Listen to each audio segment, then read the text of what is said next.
السلام عليكم ورحمة الله وبركاته. إن الحمد لله نحمده ونستعينه ونستغفره ونعوذ بالله من شرور أنفسنا ومن سيئات أعمالنا.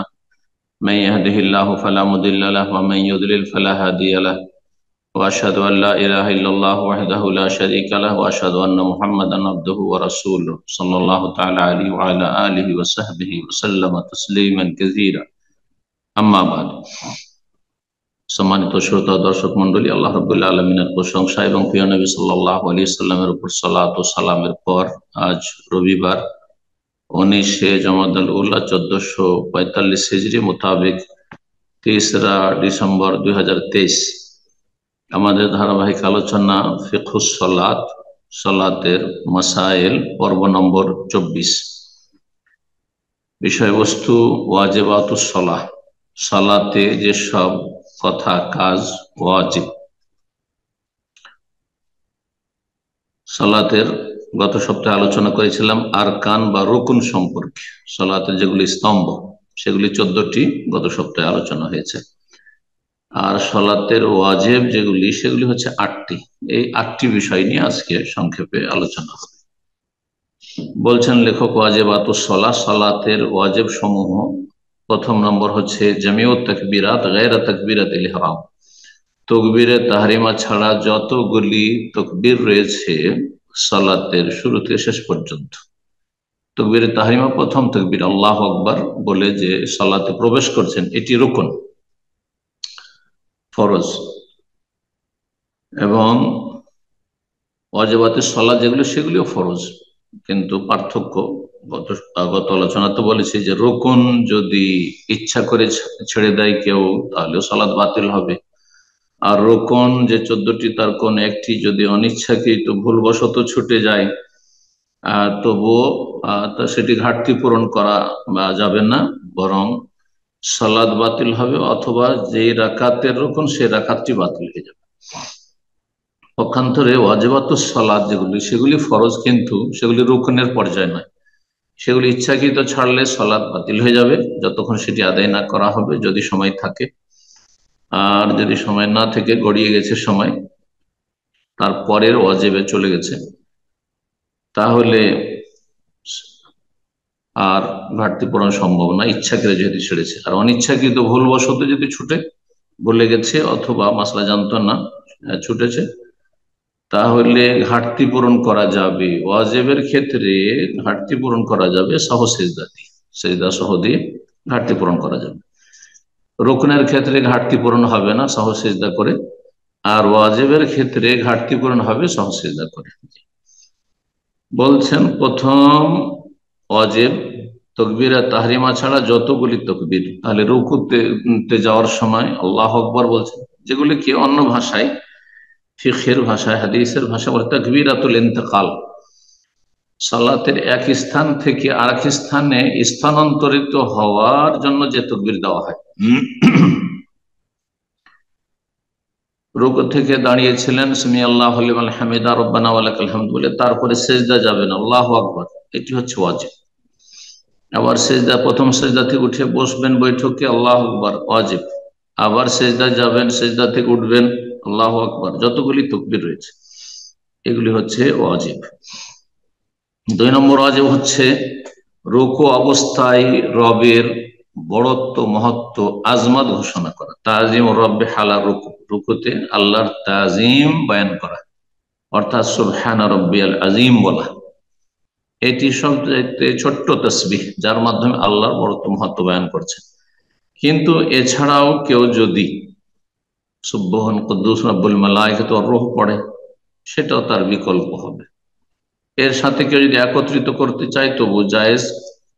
আবার কেউ যদি, জরুরি নয়, কেউ যদি মনে করে যে না শুধু সুবহান কুদ্দুস রব্বুল মালাইকাতু ওয়ার রূহ পড়লাম, সেটাও চলবে। আবার সহিহ বুখারীতে যে রয়েছে যে নবী সাল্লাল্লাহু আলাইহি ওয়াসাল্লামের উপর সূরা ইযা জা নাসরুল্লাহ নাযিল হওয়ার পর রুকু সিজদাতে বলতেন, মা আয়েশা রাদিয়াল্লাহু তাআলা বর্ণনা করছেন, সুবহানাকা আল্লাহুম্মা রাব্বানা ওয়া বিহামদিকা আল্লাহুম্মা ইগফিরলি। রুকুতেও বলতেন আর সিজদাতেও বলতেন, সেটি যথেষ্ট, শুধু সেটি বললেই হবে। জি, রবের তাজিম বড়ত্ব ঘোষণা করা। নবী সাল্লাল্লাহু আলাইহি ওয়াসাল্লামের একটি হাদিস রয়েছে, ফাআম্মার রুকু ফাআযজিমু ফিহি রব, রুকুতে তোমরা রবের তাজিম বয়ান করো, বড়ত্ব মহত্ব প্রকাশ করা, এটি হচ্ছে ওয়াজিব। 3 নম্বর ওয়াজিব হচ্ছে কওলু সামিআল্লাহু লিমান হামিদা লিল ইমাম ওয়াল মুনফারিদ, ইমাম এবং একাকী সালাত আদায়কারীর জন্য সামিআল্লাহু লিমান হামিদা বলা, যে প্রশংসা করলো তার কথা শুনলেন, প্রশংসাকারীর প্রশংসা আল্লাহ শুনলেন, সামি আল্লাহু, আল্লাহ শুনলেন, লিমান হামিদা, যে তার প্রশংসা করলো তার কথা।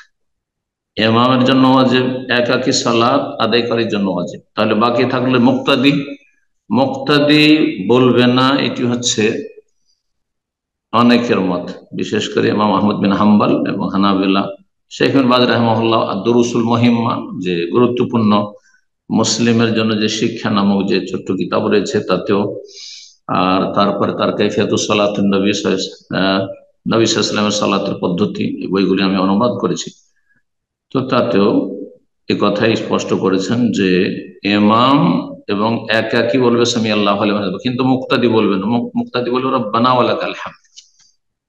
এর বিপরীত হচ্ছে শাফি মাযহাব। শাফি মাযহাব বলছেন না, ইমাম একাকী মুক্তাদি সবাইকে বলতে হবে সামি আল্লাহু লিমান হামিদা।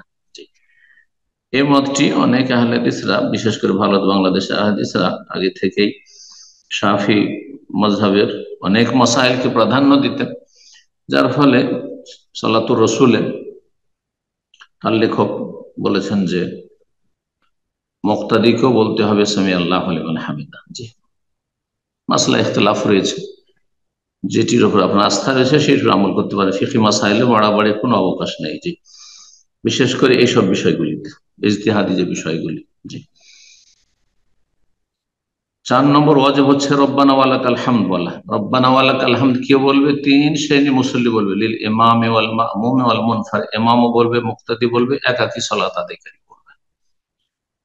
5 নম্বর ওয়াজিব হচ্ছে আদ-দুআ আলাস সুজুদ, সিজদায় দোয়া করা, সিজদায় দোয়া করা, তাসবিহ না করে যদি দোয়া করেন তাতেই চলবে। অর্থাৎ সুবহান রাব্বিয়াল আলা বললেন আপনি, সেটিও দোয়া, কিন্তু আল্লাহর গুণগানমূলক দোয়া, দোয়া ইবাদত, দোয়া 2 রকম। আর একটি দোয়া হচ্ছে যাচ্চামূলক দোয়া, আল্লাহর কাছে চাওয়ার দোয়া, যেমন তাসবিহর সাথে সাথে সুবহানাকা আল্লাহুম্মা রাব্বানা ওয়া বিহামদিকা আল্লাহুম্মা ইগফিরলি, আল্লাহুম্মা ইগফিরলি চাইলেন, সুবহানাকা বলে তাসবিহ করলেন, ওয়া বিহামদিকা আল্লাহর প্রশংসা করলেন, এটি বেশি ব্যাপক অর্থপূর্ণ। যেন আয়েশা রাদিয়াল্লাহু তাআলা আনহার হাদিস দ্বারা প্রমাণিত যে নবী সাল্লাল্লাহু আলাইহি ওয়াসাল্লাম শেষ আমলে এই দোয়াটি নিয়মিত রুকু সিজদায় বলতেন।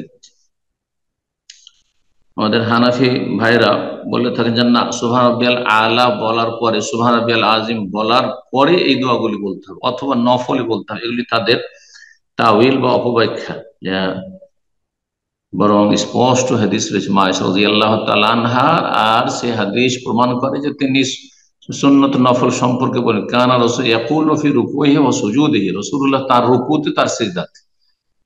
আর মূল সালাত মানুষের হচ্ছে ফরজ সালাত, তো ফরজ সালাতে নবী সাল্লাল্লাহু আলাইহি ওয়াসাল্লাম রুকু সিজদাতে বলতেন শেষ জামানায়। ইযা জা নাসরুল্লাহ ওয়াল ফাতহ নাযিল হচ্ছে শেষ জামানায়, ভবিষ্যৎবাণী নবী সাল্লাল্লাহু আলাইহি ওয়াসাল্লামের মক্কা বিজয়ের। আর তার সাথে বাদ যখন চলে এসছে তখন নবী সাল্লাল্লাহু আলাইহি ওয়াসাল্লামের ইন্তেকালের দিকে ইঙ্গিত করা হয়েছে সেখানে, ওয়ারাআইতান নাস ইয়াদখুলুনা ফি দীনিল্লাহি আফওয়াজা ফাসাব্বিহ বিহামদি রাব্বিকা ওয়াস্তাগফির, তাসবিহ করো প্রশংসার সাথে সাথে, ওয়াস্তাগফিরহু আর ক্ষমা প্রার্থনা করো। যে তাসবিহ, হামদ এবং মাগফিরাত, ক্ষমা তলব করা, 3টি বিষয় যে আল্লাহ সুবহানাহু ইযা জানাসরে বলেছেন, এর উপরে আমল, এর বাস্তবায়ন, এটা আউয়ালুল কোরআন। আয়েশা বলছেন নবী সাল্লাল্লাহু আলাইহি ওয়াসাল্লাম কোরআনের বাস্তবায়ন করতেন সুবহানাকা আল্লাহুম্মা রাব্বানা ওয়া বিহামদিকা আল্লাহুম্মা ইগফিরলি পড়ে। এজন্য আহলে হাদিস ওলামারা, আহলে হাদিস জনগণ প্রায় এই দোয়াটি পড়ে থাকেন, যেটি সহিহ বুখারী। ঠিক, তবে সবটাই জায়েজ, যেমনটা বললাম, যা সহিহ হাদিসে প্রমাণিত রয়েছে।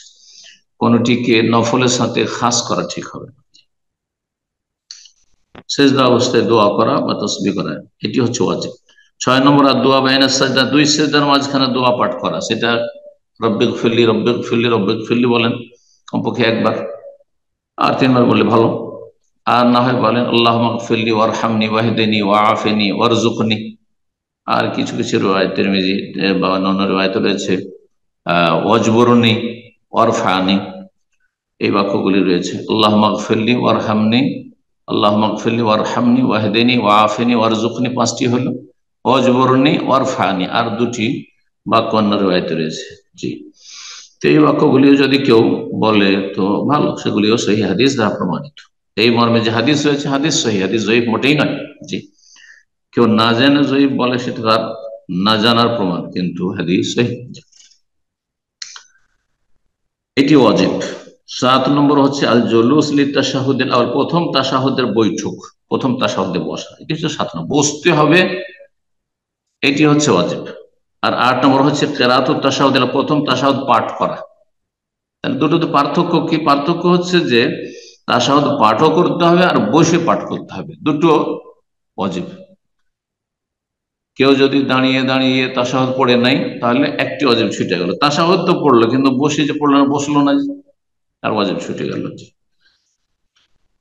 এই 8টি বিষয় বর্ণনা করার পরে কিছু মাসাইল বলছেন এ সংক্রান্ত। বলছেন ইযা তারাকাল মুসাল্লি ওয়াজিবান মিন হাযিহিল ওয়াজিবাত আমদান বাতালাত সালাতুহু, যদি কোন মুসল্লি এই যে 8টি ওয়াজিব উল্লেখ করা হলো সেগুলির কোন একটি ইচ্ছাকৃত ছেড়ে দেয়, জেনে শুনে, মনে আছে, স্মরণ আছে, আর জানছেও মাসলা, ভুলেননি এবং মাসলাও জানে, তারপর ইচ্ছাকৃত, এটাকে বলা ইচ্ছাকৃত, বাতালাত সালাত, তার সালাত বাতিল হয়ে যাবে। তার সালাত, রুকুতে তাসবিহ করলো না, কোন একটি তকবীর দিল রুকুতে যাওয়ার, তকবীর আল্লাহ আকবার দিল না, সেজদা যাওয়ার তকবীর আল্লাহ আকবার বললো না, দুই সেজদা থেকে ওইটা তকবীর বললো না, যে কেউ হোক না কেন, ইমাম হোক আর মুক্তাদি হোক আর একাকি হোক, তাহলে সালাত বাতিল হয়ে যাবে ইচ্ছাকৃত ছাড়লে। ওয়াইন তারাকাহু নাসিয়ান, আর ভুলবশত ভুলে গেছিল, খেয়াল থাকে না, ভুলে গিয়ে যদি ছেড়ে দিয়ে থাকে, ভুলবশত ছুটে গিয়ে থাকে, বাদা মুফারাকাতে মাহাল্লিহি, তাহলে তার কি হুকুম হবে? বলছেন যে সেই জায়গা থেকে সামনে এগিয়ে চলে গেছে, বাদা মুফারাকাতে মাহাল্লিহি, যে তাকবীরটা বলতে হবে সেই জায়গা থেকে এগিয়ে চলে গেছে। ওয়াকাবলা ইয়াসিল আলা রুকনিল্লাযী ইলাইহি, কিন্তু তারপরে যে রুকনটি রয়েছে সেই রুকনে পৌঁছেন, ধরেন রুকু, আহ রুকুতে যাওয়ার সময় আল্লাহু আকবার বলতে হবে, রুকুতে গেল কিন্তু আল্লাহু আকবার বলতে ভুলে গেছে, ওয়াজিব ছুটে গেছে। আর তারপরে রুকনে পৌঁছার, রুকন শেষ হয়নি, তাহলে দাঁড়িয়ে যাক আর তাকবীরটা বলে নিক আর তারপর রুকুতে যাক। কিন্তু বলছে যে সেই রুকন, পরের রুকনে যদি না পৌঁছে থাকে, তার আগে বলেছিল রুকুতে যাচ্ছে, ওই সময় এখনো পুরো রুকুতে যায়নি, অথবা সেজদাতে যাওয়ার সময় ধরেন আল্লাহু আকবার বলবে, আর সেজদাতে যাচ্ছে, ঝুঁকতে গিয়েছে আর মনে হয়েছে আমি তো আল্লাহু আকবার বললাম না, তাহলে সাথে সাথে রাজা ফিরে যাবে, ফাআতা বিহা, সেটা আদায় করবে, সেটা সম্পাদন করবে, অর্থাৎ তাকবীর বলবে। আর যদি সিজদা চলে যায়, রুকু চলেই গেছে, তাহলে সামনে রুকনে চলে গেছে, তাহলে হবে না। সুম্মা ইউকাম্মিলু সালাত, তারপরে সালাত কমপ্লিট করবে। সুম্মা ইয়াসজুদু, যেহেতু এখানে ঘাটতি হলো বা ভুল হলো সেই জন্য সিজদা সহ করবে আর তারপরে সালাম ফিরবে। তাহলে একটা অবস্থা হলো যে যেই জায়গায় তকবীর দিতে হবে, তকবীর ইন্তেকাল, এই ওয়াজিব তকবীর গুলি, সেই জায়গা থেকে সামনে এগিয়ে চলে গেছে কিন্তু পরের রুকুনটা পৌঁছে যায়নি, পরের রুকুনে পৌঁছিতে যাচ্ছিল, তাহলে চট করে থেমে গিয়ে তাকবীরটি আদায় করবে আর তারপরে পরের রুকনে প্রবেশ করবে আর সালাত কমপ্লিট করবে। আর এই যে সহ হয়ে গেল, ভ্রম হয়ে গেল, সেই জন্য সেজদা সহ করবে আর তারপর সালাম ফিরবে। সেজদা সহ করার পরে, মানে কাবলা সালাম, সেজদা সহ করবে। ওয়াইন যাকারাহু বাদা উসুলিহি ইলা রুকনিল্লাযী ইয়ালিহি, আর যদি এমন হয় যে ওয়াজিব হচ্ছে তাকবীর, বা ধরেন শুধু তকবীরের উদাহরণ না দিয়ে তাশাহুদের উদাহরণ দিয়ে, প্রথম তাশাহুদ বা প্রথম তাশাহুদের বৈঠক, প্রথম তাশাহুদের বৈঠক, এখানে বেশিরভাগ ভুল হয়ে থাকে মানুষের। মাগরিবের 3 রাকাত অথবা 4 রাকাত বিশিষ্ট সালাত, এশা বা যোহর আসর, প্রথম তাশাহুদে বসতে হবে, এটি ওয়াজিব, কিন্তু না বসে কি করেছে, উঠে গেছে, আর একটু উঠতে যাচ্ছিল তাহলে ফিরে চলে যাবে, কিন্তু পুরো যদি উঠে গিয়ে থাকে ওয়াইন যাকারাহ বাদা উসুলিহি ইলা রুকনিল লাযী পরের রুকনে পৌঁছে গেছে, অর্থাৎ কিয়ামে চলে দাঁড়িয়ে গেছে সোজা হয়ে, সাকাতা তাহলে সেটা মাফ হয়ে যাবে, ওয়ালা ইয়ারজিউ ইলাইহি পুনরায় ফিরবে না। সোজা যখন দাঁড়িয়ে গেছে তখন আর, ইমামদের সাধারণত এরকম হয় যে সুবহানাল্লাহ বলা হয়েছে কিন্তু ও পুরো সোজা হয়ে দাঁড়িয়ে গেছে, তাহলে আর তাশাহুদের জন্য ফিরবে না, প্রথম তাশাহুদের জন্য। তাহলে ভুল যে হয়ে গেল, এই ভুলের ঘাটতি পূরণ হবে, কারণ ইচ্ছাকৃত কারণ অনিচ্ছাকৃত, ইচ্ছাকৃত করলে তো সালাত বাতিল হয়ে যেত। ওয়াসজুদুল লিসসাহwi সহ সিজদা করবে, সুম্মা ইউসাল্লিমু তারপরে সালাম ফিরবে। এই জন্য এই ক্ষেত্রে সাধারণত আমরা দেখতে পাই যে ইমামকে প্রথম তাশাহুদে বসতে হইতো, বসেনি, 2 রাকাতের সেজদা করে, দুটো সেজদা করে সোজা উঠে দাঁড়িয়ে গেছে, পুরো দাঁড়িয়ে গিয়ে থাকে, আর তারপরে সুবহানাল্লাহ বলা হচ্ছে না, ফিরবে না। আর যদি মাঝামাঝিতে ছিল, এখনো সোজা হয়নি দাঁড়িয়ে, তাহলে ফিরে আসবে। তারপর আরেকটি মাসলা বলছেন, কুল্লু মা'আদাল আরকানি ওয়াল ওয়াজিবাত মিম্মা যুকিরা ফি সিফাতি সলাতি আনিফান ফাহুয়া সুন্নাতুন ইউসাবু ফাইলুহা ওয়া ইউআকাবু তারিকুহা ওয়া হিয়া সুনানু আকওয়ালিন ওয়া আফআল। বলছেন যে আরকান রুকুন যে 14টি বর্ণনা করা হইল গত সপ্তাহে 23 নম্বর পর্বে, 24 নম্বর পর্বে আজকে যে 8টি ওয়াজিবাত বর্ণনা করা হইল, এই 14 আর 8 22টি, এইগুলি ছাড়া বাকি যত কাজ বা কথা রয়েছে সবগুলি হচ্ছে সুন্নাত। আচ্ছা, কুল্লু মা'আদাল আরকানি ওয়াল ওয়াজিবাত, এই যে আরকান রুকন এবং ওয়াজিবাত ছাড়া যা কিছু রয়েছে, মিম্মা যুকিরা যা কিছু উল্লেখ করা হলো, আরকান ওয়াজিবাত ফি সিফাতি সালাত সালাতের বিবরণে এক্ষুনি, অর্থাৎ গত আলোচনাগুলিতে, ফাহুয়া সুন্নাতুন বাকিগুলো যেগুলো রয়েছে সেগুলি সুন্নাত। আর এই সুন্নতের ক্ষেত্রে শরীয়তের বিধান হচ্ছে ইউসাবু ফাইলুহা, সেগুলি আদায় করলে সওয়াব দেওয়া হবে, নেকি হবে, ওয়ালা ইউআকাবু তারিকুহা, কিন্তু এই সুন্নতগুলি কেউ ছেড়ে দেয় তাহলে তাকে শাস্তি দেওয়া হবে না, কোনো কবিরা গুনাহ করলো না, কিন্তু নেকি কমে গেল। যত সুন্নাত কমবে ছাড়বে তত নেকি কমবে সালাতে, তাকে শাস্তি দেওয়া হবে না, অর্থাৎ সে গুনাহগার হবে না। এই সুন্নতগুলি 2 ভাগে বিভক্ত সালাতের ভিতরে। তাহলে তৃতীয় রকমের আমল যেগুলি রয়েছে বা কাজ, কথা কাজ রয়েছে, সেগুলি হচ্ছে সুন্নাত। আর সুন্নাতগুলি 2 ভাগে বিভক্ত, সুনানে আকওয়াল আর সুনানে আফআল, কথাগত বা বাচনিক সুন্নাত আর কর্মগত সুন্নাত, আফআল বা আমাল। কর্মগত সুন্নাত আর বাচনিক, কথার সুন্নাত কথাই বলতে হবে, আর না হয় করতে হবে কাজগুলি। সুনানুল আকওয়াল কথাগত সুন্নাত বা বাচনিক সুন্নাত, যেমন দোয়াইল ইস্তিফতাহ, ইস্তিফতার দোয়া, তাকবীরে তাহরিমার পরে যে সানা, সুবহানাকায় পড়েন, আল্লাহ বাইদ বাইনি পড়েন, ইন্নী ওয়াজহাতু ওয়াজহিয়া পড়েন, এটি সুন্নাত। পড়লে নেকি, না পড়লে গুনাহ হবে না, কিন্তু সুন্নতের খেলাফ হবে। কখনো ছেড়ে দিল সুন্নতের নেকি কমলো, কিন্তু সারা জীবন কেউ যদি না পড়ে তাহলে তার সুন্নতের উপর ভালোবাসা আছে কি না আছে তার অবশ্যই পরীক্ষা। এটি এই নয় যে সুন্নত মানে অবহেলা করে ছেড়ে দেবো, মোটেই না।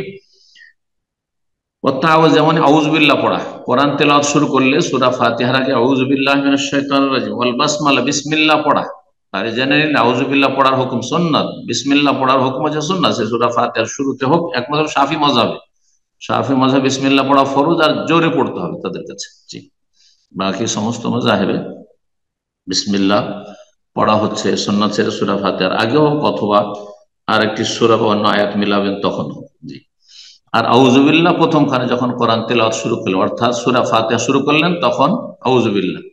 এই না যে সূরা ফাতিহার পর আরেকটি সূরা শুরু করছেন তখন আবার আউযুবিল্লাহ, না, মোটেই না। জি, আমিন বলা সুন্নাত, মানে এই নয় যে আমিন আপনি বলবেন, আর আমিন জোরে বলা, জোরে যদি তেলাওয়াত হয় তাহলে তার তেলাওয়াতের তাবে, তেলাওয়াত যখন উচ্চস্বরে হবে তখন আমিন উচ্চস্বরে হবে, এটি সুন্নাত। তাহলে একটি সুন্নাত ছাড়লো, সুন্নাত যত ছাড়বে নেকি কমবে। ও কেরাত সূরা বাদাল ফাতিহা, সূরা ফাতিহার পরে আরেকটি সূরা পড়া বা কয়েকটি সূরা পড়া, কয়েকটি আয়াত পড়া। সূরা ফাতিহার পরে একটি সূরা পড়লেন অথবা কয়েকটি আয়াত পড়লেন, মানে অতিরিক্ত, যেগুলোকে আমাদের দেশের ভাষায় মুসলিম ভাইরা বলে থাকেন যে সূরা মিলানো বা আয়াত মিলানো সূরা ফাতিহার সাথে, এটি সুন্নাত। এটি ইমামের জন্য সুন্নাত আর মুক্তাদিদের জন্য, মুক্তাদিরা সূরা ফাতিহা শুধু পড়বে, এটা হচ্ছে আসল। কিন্তু শাইখ বাদ রাহিমাহুল্লাহ বলছেন সময় পেলে পড়বে। জি, সময় পেলে পড়বে, বিশেষ করে সিররি সালাতে, জোহরি, আসর, এই সিররি সালাতে।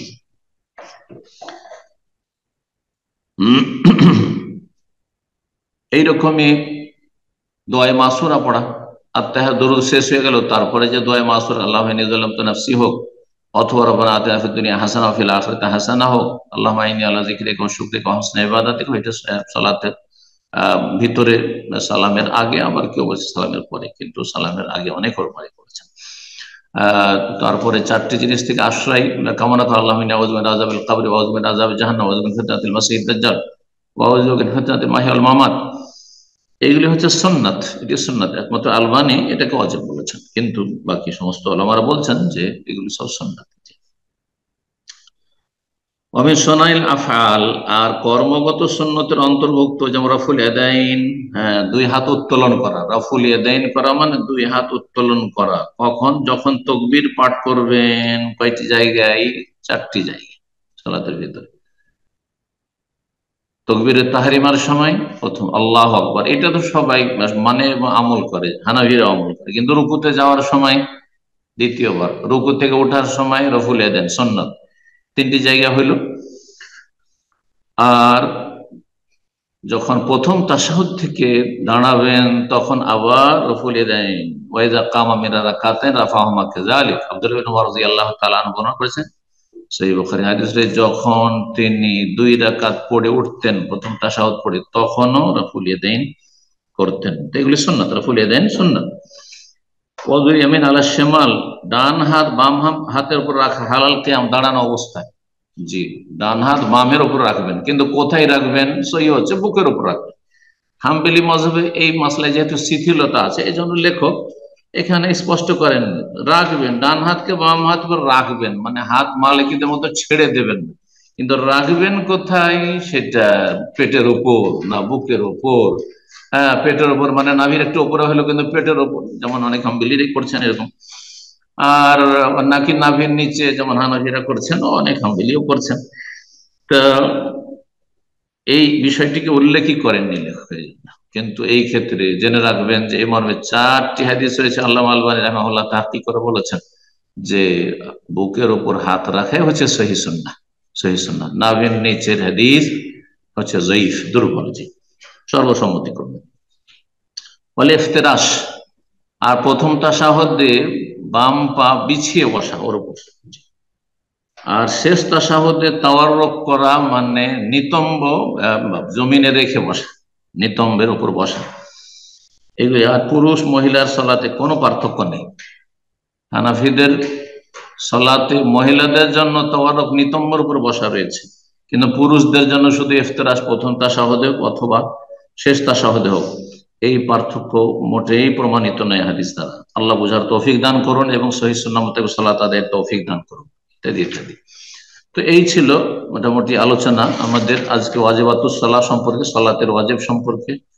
আর তারপরে আরেকটি আলোচনা রয়েছে এই মর্মে, সেটা হচ্ছে মুবতিলাতুস সালাহ, সালাত বাতিলকারী বিষয়। আগামী সপ্তাহে ইনশাআল্লাহ তাআলা সেই আলোচনাটি করব। আর তারপরে অন্য বিষয়ে আমরা চলে যাব। আল্লাহ রাব্বুল আলামিন আমাদেরকে উপকারী জ্ঞান দান করুন, নেক আমলের তৌফিক দান করুন, এবং কোরআন সুন্নাহর অনুসারী হওয়ার তৌফিক দান করুন, এবং দ্বীনের উপর আল্লাহ ইস্তিকামা, অটলতা দান করুন। সমস্ত রকমের বিভ্রান্তি থেকে আল্লাহ রাব্বুল আলামিন বাঁচিয়ে রাখুন। আল্লাহ রাব্বুল আলামিন আমাদের সার্বিক কল্যাণ দান করুন, সমস্ত অনিষ্ট থেকে হেফাজতে রাখুন। যেসব ভাই বোনের আমাদের সাথে দ্বীনি আলোচনায় থাকছেন, আল্লাহ তাদেরকে উত্তম প্রতিদান দান করুন, এবং দ্বীন দুনিয়ার সার্বিক ক্ষেত্রে বরকত দান করুন। আর সমস্ত শার ফাসাদ থেকে, ফিতনা থেকে আল্লাহ হেফাজত করুন। সাল্লাল্লাহু আলাইহি ওয়া সাল্লাম আলা নবিয়িনা মুহাম্মদ ওয়া আলা আলিহি ওয়া সাহবিহি আজমাইন।